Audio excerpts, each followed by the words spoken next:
delighted you are all here for today's brown bag. In case you don't already have them on your calendar, we have one on August 14th with Sally Hayden, who will present on her topic, One Supreme Court. We have another on August 22nd with Meg Roberts, who will discuss caregiving and crisis in the American Revolutionary War. And on August 26th, Sarah Juliet Laura will discuss monumental commemorations of enslaved resistance. There is also a book talk on the evening of August 15th. I said this yesterday, but in case anyone was not in the audience, I will not be here for that particular event, but I'm hoping you all will help fill the audience because Caitlin Carter will be talking about her book, Democracy in Darkness, Secrecy, and Transparency in the Age of Revolutions. It is fantastic, and she is fantastic, so I hope she will have a very big audience for that. And then our next lunch at the library on September 10th will be with Jennifer London, who will be discussing her new book, Profiles in Character, 16 Americans and the Traits that Define Them. Now, for today's main event, let me introduce our guest speaker. Lindsey Fisher Hunt is a dual enrollment lecturer at Middle Tennessee State University and Western Kentucky University. She earned her PhD at Middle Tennessee State. She teaches both U.S. history and world history with a focus on decolonization. Her dissertation, Ignored History's Missed Opportunities, Women's Representation in Early to Mid-19th Century Historic House Museums, examines public-facing interpretation of women's history in those spaces. And she is using her time here at Mount Vernon to examine the global impact of the Mount Vernon Ladies Association on the preservation world in the late 19th and early 20th centuries. Of particular note, she is the Amelie W. Cagle Fellowship, and we have Ms. Cagle here with us today. So we want to thank her both for her support and for her presence. And with that, please join me in welcoming Lindsey Fisher Hunt.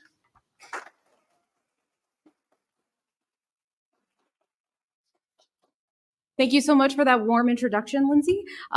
It feels weird saying my own name all of the time. Our offices are next to each other, so every time I hear somebody say, "Oh, Lindsey does this," I'm like, "What?"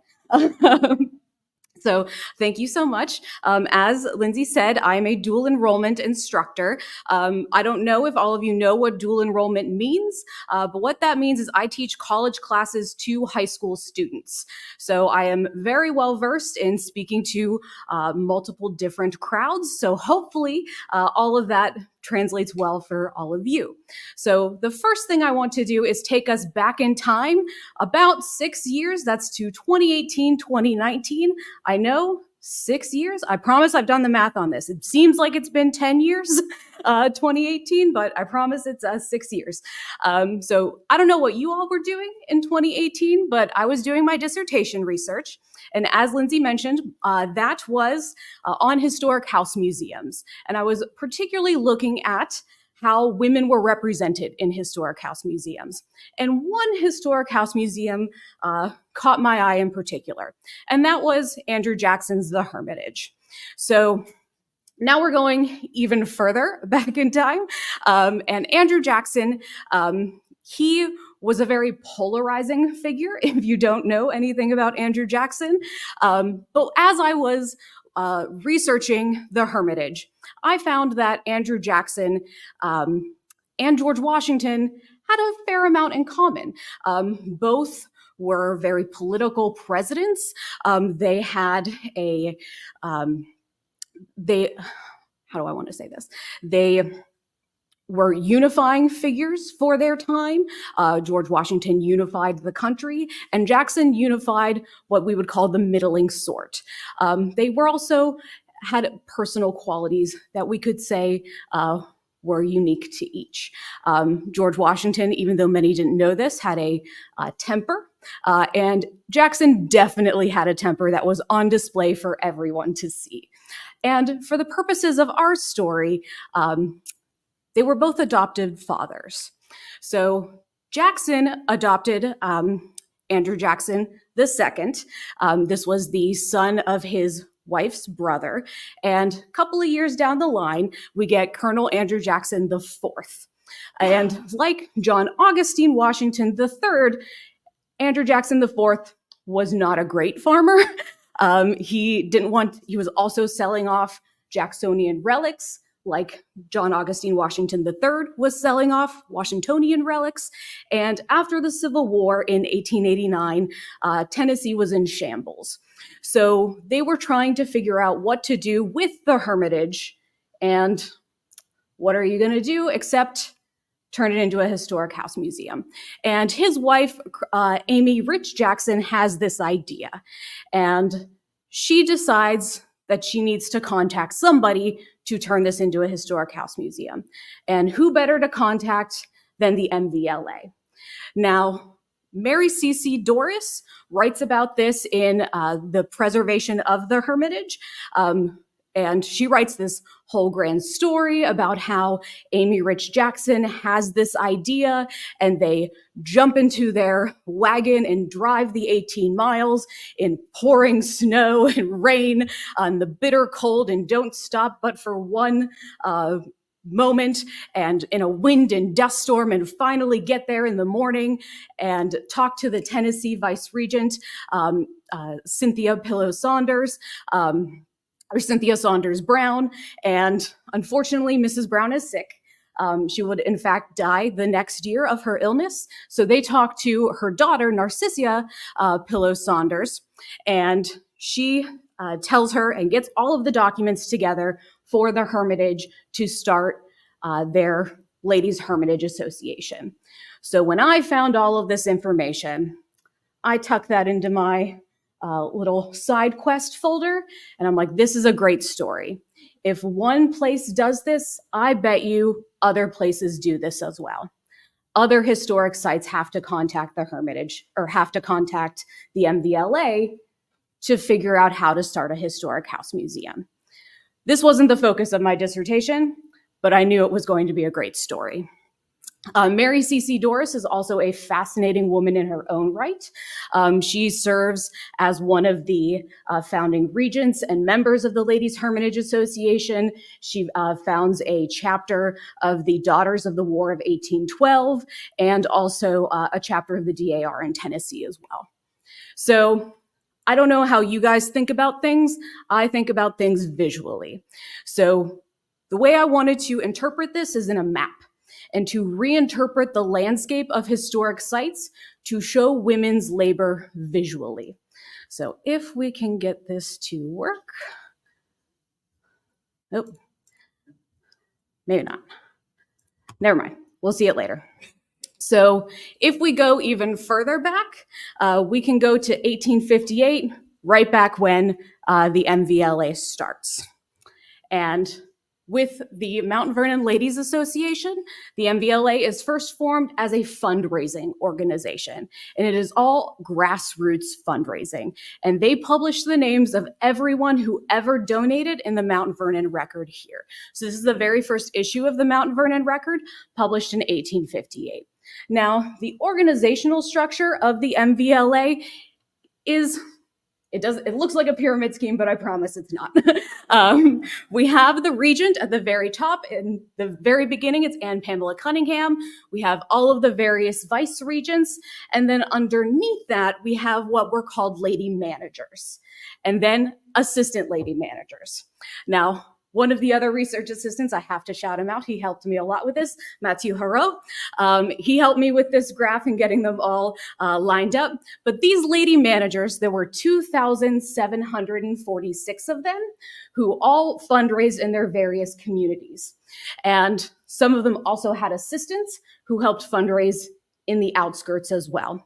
What I wanted to figure out is, did these 2,746 women take that fundraising experience for Mount Vernon and turn it into historic preservation in their own communities? This structure only existed until 1860, and then the lady managers and assistant lady managers ceased to exist. And what I'm thinking is, did they use their historic preservation experience in their own communities and save their own houses there? So that's my first hypothesis. The women involved in saving Mount Vernon used that experience to do historic preservation in their own right. And it's always wonderful when you're immediately proven right. So We find this at Valley Forge. Anna Morris Holstein was a lady manager for Bridgeport and Norristown in Montgomery County, Pennsylvania. Her grandfather was George Washington's bodyguard at the Battle of Trenton, and she parlays fundraising for Mount Vernon into saving Valley Forge. She writes to the VR for Maine, Margaret Mussey Sweat, for the charter and bylaws, and she saves and serves as the first vice regent for the Centennial and Memorial Association of Valley Forge. This later becomes the Friends of Valley Forge. She holds a very large fundraising event on June 19th, 1878 for the centennial of the Battle of Valley Forge, and Valley Forge eventually becomes Pennsylvania's first state park. And we can see in these documents from Holstein to Sweat that it's always even nicer when they reply right on the same document. So immediately proven right. It's always very gratifying when you see that. So next I moved into the regents, or the vice regents. So we have Alice Longfellow. She is the daughter of Henry Wadsworth Longfellow.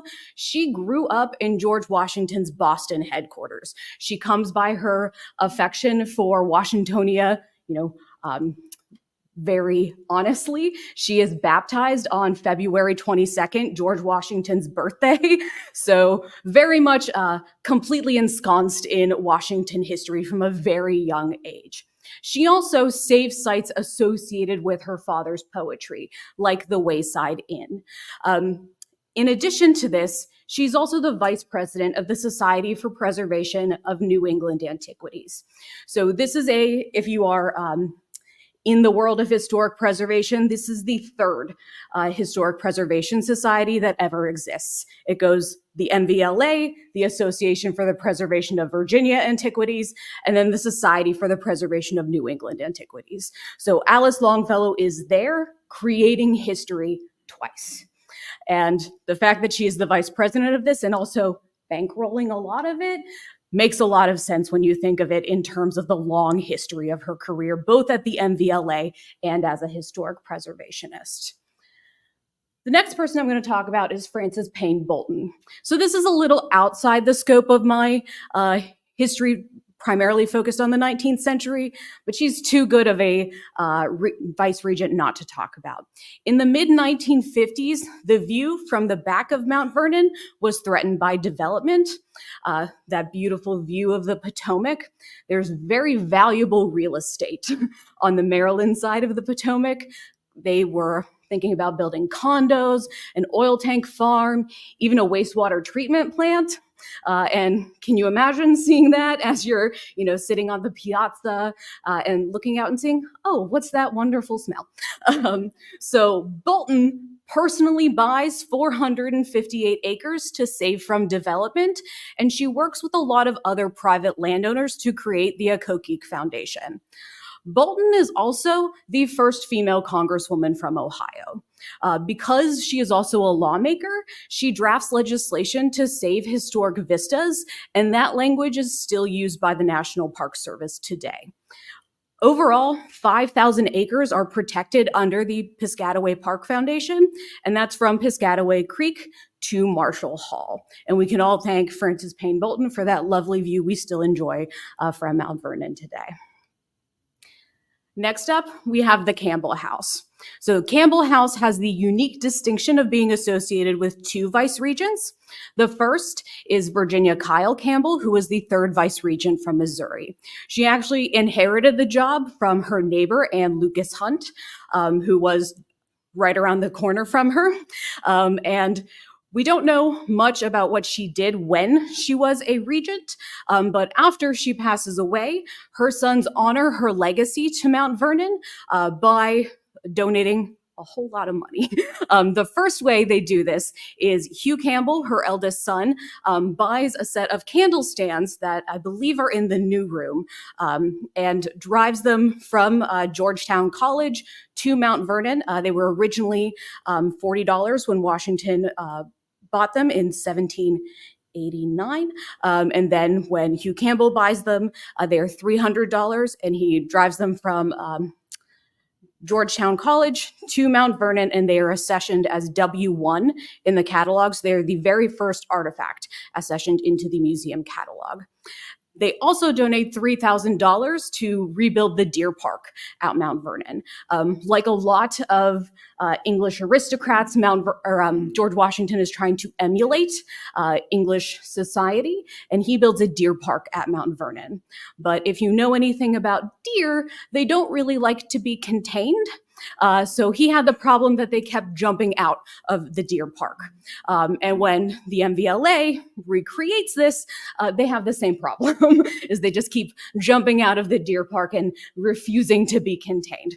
And we gotta love that about those rats with hooves, right? The next vice regent that is associated with the Campbell House is Eunice Holderness. She is the 6th vice regent for Missouri, and she actually leads the fight to save Campbell House and then becomes the vice regent for Missouri. So I don't have a lot of information about how she becomes vice regent, but I like to think that it is because she is saving Campbell House, and that gets her started into her career as a vice regent. She later moves to Tennessee and is given the title honorary vice regent for Tennessee, and that is not commonly given. If you move states, you lose your title in the MVLA. So that's a testament to her and her work for Mount Vernon. Next, we have Phoebe Aberson Hearst. She is the vice regent for California, the mother of William Randolph Hearst. She, during her tenure at Mount Vernon, paid for Edison to electrify Mount Vernon. She paid to install a telephone line, and she also paid for critical drainage that allowed for Pioneer Farm to be built. Washington actually called this area Hellhole and Hell Garden because the drainage and the wharf area was so bad that it was essentially like a malarial swamp. And he couldn't do anything with it. So her paying for all of this drainage and a seawall to be built allows for that entire area to be developed today. She gives very freely of her wealth. Don't worry, we're going to be revisiting all of these women a little bit later. So the last woman we're going to talk about in this section, possibly. Oh, we froze a bit. There we go, is Elizabeth Boardman Otis. So she holds a fair to complete the Bunker Hill Monument in Boston right here. And then she turns around immediately and raised $10,000 holding a ball to for the initial purchase price of Mount Vernon. She also made Washington's birthday a legal holiday in Massachusetts by pushing for legislation to be introduced in the Massachusetts state legislature. So let's go even further back. Now we're getting to the academic portion. Don't let your eyes glaze over. So we're going to the 1820s, 1860s. Now, the cult of true womanhood. This is an ideology being expressed in the mid-19th century that the ideal woman should be pious, pure, domestic, and submissive. And this all ties into the ideology of separate spheres. Women occupy the domestic sphere, and men occupy the public sphere. Now, I like to talk about this as sort of a Venn diagram that women are here, men are here, and never the twain shall meet. But as we often know, the ideal versus the reality is that Venn diagrams often become a circle. So while the ideal might have been that women are pious, pure, domestic, and submissive, and they only occupy the domestic realm and never the public, I think everything I just told you shows that these women very much occupy a public realm. This also functions in a kind of role of political housekeeping.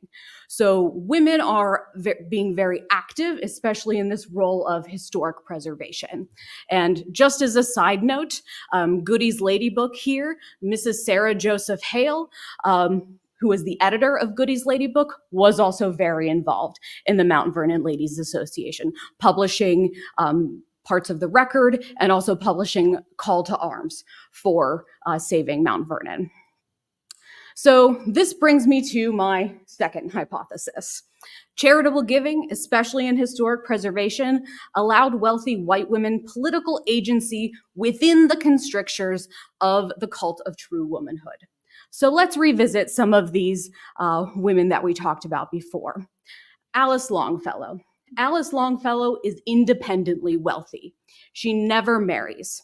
She has all that money from her father, Henry Wadsworth Longfellow. And now other scholars who've examined her letters now understand her to be queer in a time when that would have been socially unacceptable. She helps to establish Radcliffe College. She is a member of the DAR, and she gives tons of money to Tuskegee Institute, Hampton Institute, and the Longfellow House Trust, of which she is the first beneficiary, so that the Longfellow House, the Boston headquarters of George Washington, stays in the family, and a person from the Longfellow family is always there to take care of that house. So she is preserving not just her father's legacy, but the legacy of all of the Longfellows as well. Next, let's look at Mrs. Hearst again. Hearst started her career as a teacher in a one-room schoolhouse in Anaconda, Missouri, not far from where she was born. She's also known as the mother of the University of California. She puts out a call for $10,000 for the initial buildings to be built and holds a contest for architects to build the initial buildings for the University of Berkeley, or for Berkeley University. She also donates $250,000 to the National Cathedral School for Girls so that that school can be built. And it's still standing today. Now it's just called the National Cathedral School, and that's in DC. We also have here at the library the Phoebe Apperson Hearst Endowment for the purchases of historic books and reference material for the library. I think we can all say these women are not being submissive at any point in time, right? Next, we have Virginia Kyle Campbell. Campbell is a very wealthy socialite. She hosted Ulysses S. Grant without her husband present at the Campbell house. In the 19th century, big no-no to host a big party without your husband there. Her home is a nexus for the rich and powerful of St. Louis. Her letters show that she is very conflicted about slavery. She inherits 4 slaves, 4 enslaved people, for her dowry, and she is very conflicted about whether or not to bring them to Missouri with her. She eventually ends up freeing them. She is fiercely intelligent and also independent. She goes cross-country from St. Louis back to Virginia to visit her mother with her infant son without a male chaperone. So yeah, that is a very big thing to do in the 1840s when train travel is also very dangerous for a woman alone. So a very fiercely independent woman. No submission here. Next, we have Anna Morris Holstein. Holstein is a Civil War nurse. She is a founding member of the Valley Forge chapter of the DAR, as well as the founder of the Valley Forge Memorial and Centennial Association. All of these women are not being submissive and are not holding to the ideal of the cult of true womanhood. And again, we have Eliza Boardman Otis. She is a novelist and a historian. She wrote The Barclays of Boston, a novelization that provides readers a look at the history of the Barclays, one of Boston's most prominent families. Through her research, Otis shed light on the family's rise to power and the social and political forces that shaped their lives. So let's look at the original call to arms to save Mount Vernon. The very first section that we see here is piety. It is the plea of these women. We need to call ourselves and bring ourselves into, I thought I'd be able to read this. I can't read it from here. I thought it would be bigger on my screen. But it is the call to arms. The second section specifically calls these women the Vestals of Mount Vernon. And we need to hold ourselves as the Vestal virgins of Mount Vernon. Purity, The third section is specifically, we need to save this home as the domicile of George Washington, domesticity. Throughout this entire, to the ladies of the South, call to arms, absolutely no submission.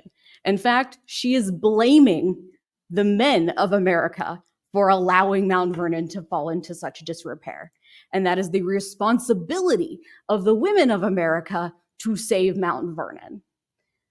So while they are acting the part of the cult of true womanhood, there is one part that is never underlying any of it. And what part is that? Submission. Absolutely no submission here. So let's talk a little bit more about Anne Pamela Cunningham. Anne Pamela Cunningham never married. She has a back injury at 17 and suffers from chronic pain. But she is also a very fierce personality. She forces the Virginia legislature to grant a charter to Mount Vernon. And if you are bedridden for most of your life, but you are also very intelligent, what are you going to do? You're going to use your brain. So she does most of the saving of Mount Vernon from her bed. And she writes letters to everybody she can think of to make sure that Mount Vernon is saved. In addition to this, she also suffers from addiction later in life. The only pain relief that is available to most people is laudanum. So she is, unfortunately, using that a lot more because as she gets older, her back injury gets worse. And many of these women are exhibiting and exemplifying all of these pieces of the cult of true womanhood. But one part seems to be getting lost, a whole lot of that, and that's submission.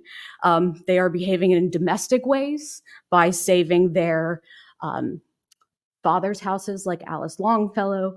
They are behaving in pious ways by never marrying and acting the part of a pure and pious woman, but they are never submissive. So while we can see that ideal and reality is really a circle, right? These separate spheres never exist. So that is the end of my presentation. Do we have any questions? Thank you.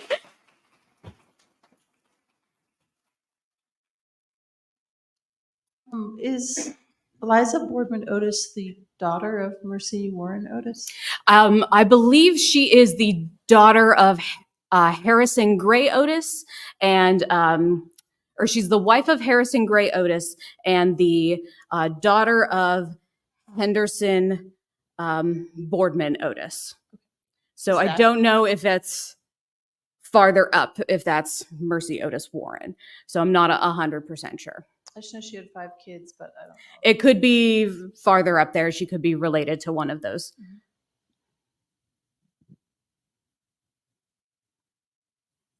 Other questions? Yeah. You got early gratification early on in your study. Oh, thank you. Yes, thank you. Wonderful presentation. I appreciate that. It sounds like you got some early gratification in your research early on, that you're on the right track. You have a good thesis. What sort of surprised you along the way, would you say? I mean, there's obviously so many avenues you could go down, but what's a takeaway of a surprise that you found in your research?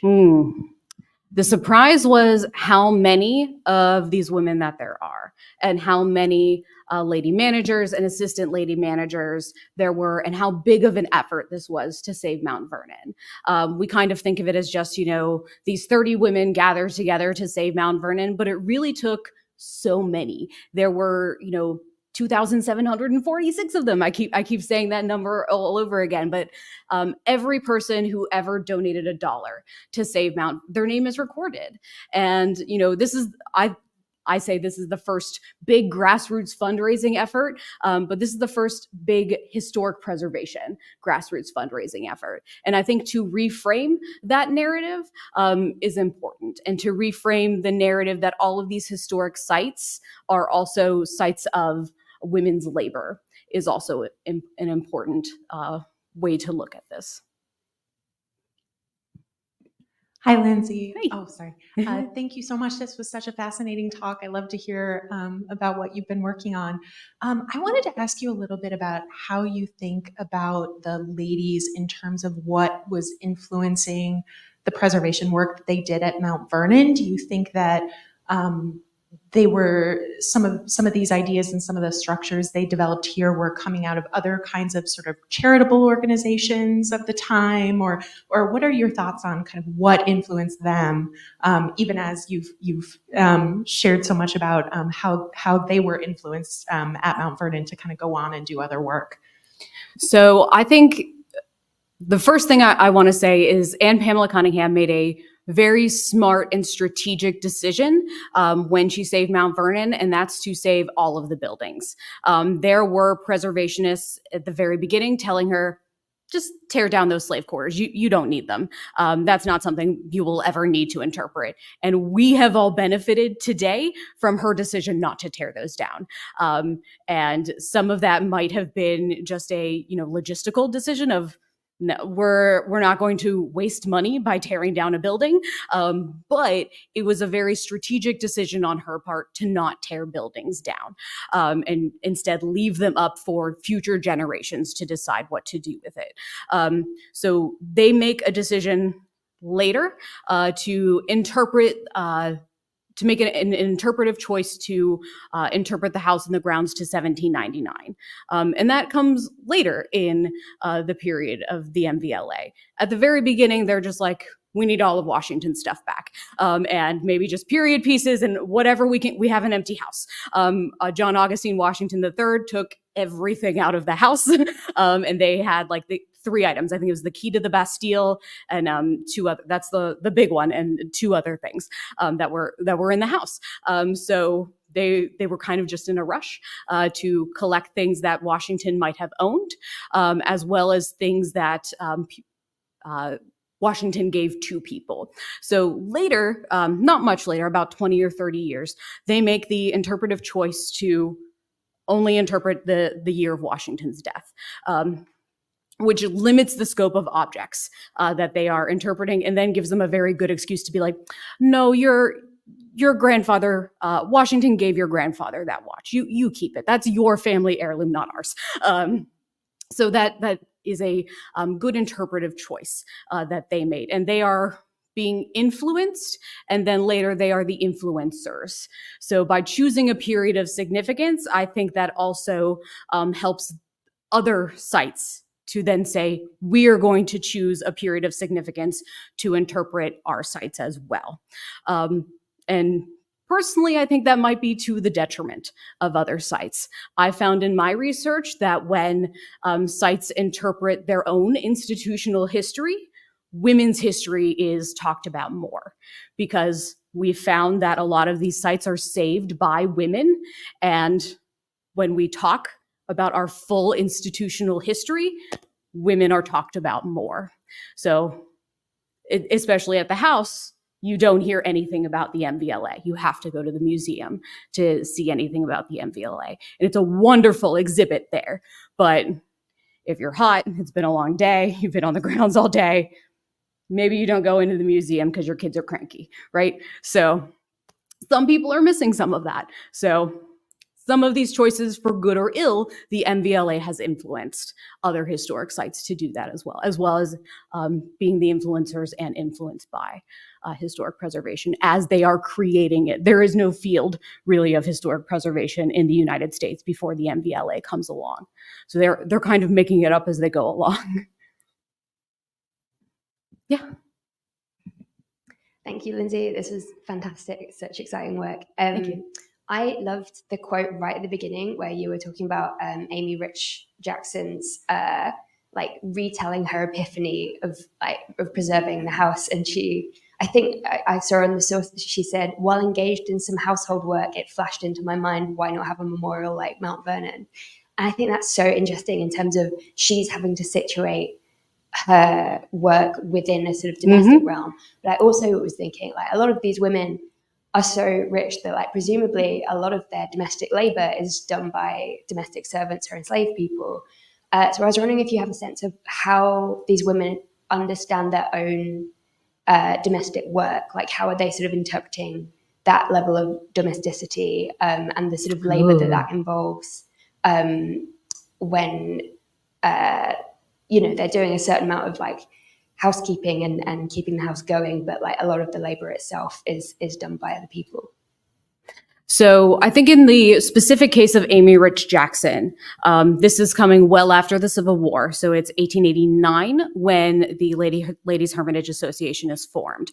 For her, domestic labor might still be something to the effect of, sewing or, darning socks, darning shirts, something to that effect, as well as perhaps some what we would consider light housekeeping today, like dusting or the very hard domestic labor, like washing or washing dishes or anything like that would still be done by, at this point in time, paid servants.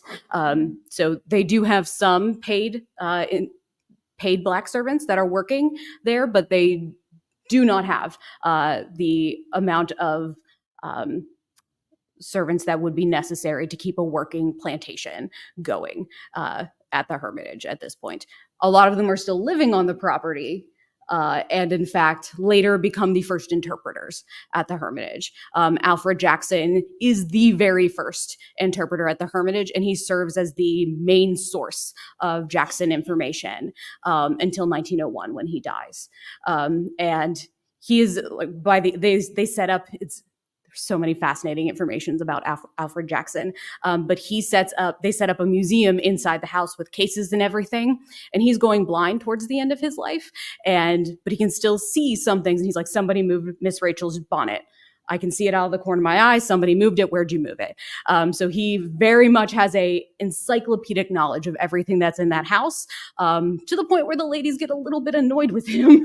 The fact that he has so much deep knowledge of Jackson and Rachel Jackson and everybody who lived in that house, because he was alive when Jackson was alive and he knew them personally. So it's very interesting to see the relationship between the formerly enslaved and now paid workers and the Ladies Hermitage Association. I don't know if that fully answered your question, but... Lindsay, that was an excellent presentation. I just wanted to say I'm the one who's part of a group during the history of Poet Church. Oh, yes, Susan. And we have 4: Phoebe Hurst, Ella Bassett Washington from West Virginia, Amy Townsend from New York, and Elizabeth Rathbone from Michigan. Without these 4 ladies, and even more, Poet Church was badly destroyed in the Civil War, occupied by Michigan troops. Totally devastated. They were able finally to restore it to its historic state, to its colonial state. So the Poet Church you see today, because of these ladies, is like it was when George Washington, George Mason, and George Fairfax built it. So I think your presentation is spot on how important these women are. Thank you so much. So I did not know about Ella Bassett Washington, but I knew about the other ones. I'm sorry we couldn't get the map to work. I was going to show you like it's a rough demo of, I have 10 sites that have full entries. So I'll say it might be.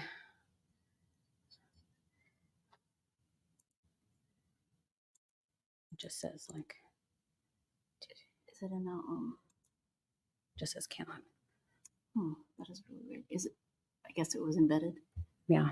Okay. Yeah. Sometimes unfortunately that happens. Yeah. Diana, do you have a question? I thought I saw somebody else raise their hand. Well, I just wanted to ask if you could explain to us how the fundraising evolved from the original letters writing to today. Oh, I don't know about today, but I do know that when they originally started, it was they would hold events like balls, and I do know in some of the the middling cities, so cities that were cities. They did have houses that were close to each other, but they weren't like Alexandria per se. They did have some women who would go door to door and collect donations that way. Like I think of it in my head, and this might be wrong, but like, do we remember in like the 90s where you had like the UNICEF pennies for UNICEF for Halloween? That's how I think of it in my head. I could be totally wrong. But they were also selling subscriptions as well, and Washington portraits. So you would sign up for you would pay $1 or $2, and then you would get a Washington portrait mailed to you. And then they would also hold events at Masonic halls, at fire halls, and various other things to make sure. But Anne Pamela Cunningham also made another conscious choice that we are not just fundraising to buy Mount Vernon. We are fundraising to purchase and for the preservation of Mount Vernon, because Mount Vernon was not in a great state when they bought it. John Augustine Washington III wanted $200,000 for Mount Vernon when it was originally purchased. And in today's money, that's between 8 and 10 million, which was a substantial amount. But to bring the house up to back to Washington's time was going to take even more money. So they were continually fundraising even after they had raised enough money to initially purchase it. There was also Edward Everett, who is known for giving the 3-hour speech before the Gettysburg Address, and then immediately forgotten after Lincoln says, 20 words. But he goes around and gives this lecture about Washington's life, and he himself raises $69,000 for the purchase of Mount Vernon. And remember, this is all in the lead up to the Civil War. He is a staunch Unionist, and Anne Pamela Cunningham is from South Carolina. And while we don't know exactly her political leanings, she is leaning Confederate. Her mother is a staunch Confederate. And APC initially stays at Mount Vernon at the outbreak of the Civil War. And then her mother is writing her like all of these letters, like, you need to come back to Rosemont now. I can't deal with everything that's going on. Please come home. So she goes back home, and she initially thinks that she's going to be able to make it back to Mount Vernon during the war, and she never does. So there's a whole other side quest about all of the goings on at Mount Vernon during the Civil War, because Mount Vernon's neutral ground during the Civil War. And Union soldiers, Confederate soldiers can come and visit, but they have to leave their guns outside the gate. The other rule that they say is you're not supposed to wear your uniform, but for a lot of them, that's the only clothing that they have. So Sarah Tracy, the secretary, has kind of a nice little side business of loaning her shawls to the soldiers. So they're wearing shawls, walking around so that their regalia is not on display.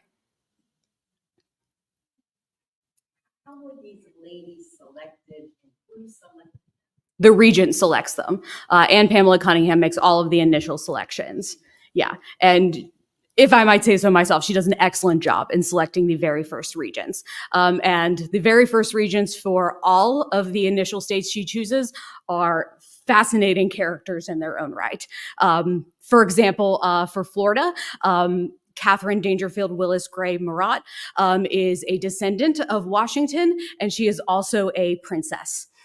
She is married to a descendant of Napoleon, and when Napoleon III comes to power, he grants her the title of princess. And that makes some in America uncomfortable to have a princess in, like, an American princess. So she goes by the title of Madam. But her house is also a historic house museum, and she lived in Tallahassee. And Florida raises the second most money out of any state.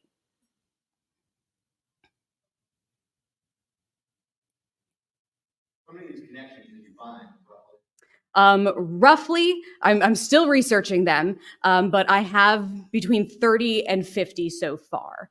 So I have 10 initial entries that are completed, and I have between 30 and 50 that are need to be that can be fully researched and created. And then I have another 2,000 that need to be researched to create entries. So that's what the next year is for. And then the map will go live next August. And then the book the August after that.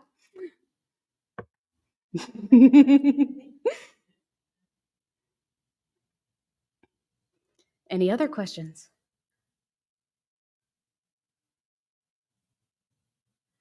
All right, well, thank you all so much for coming out here today on this wet Thursday. I very much appreciate it.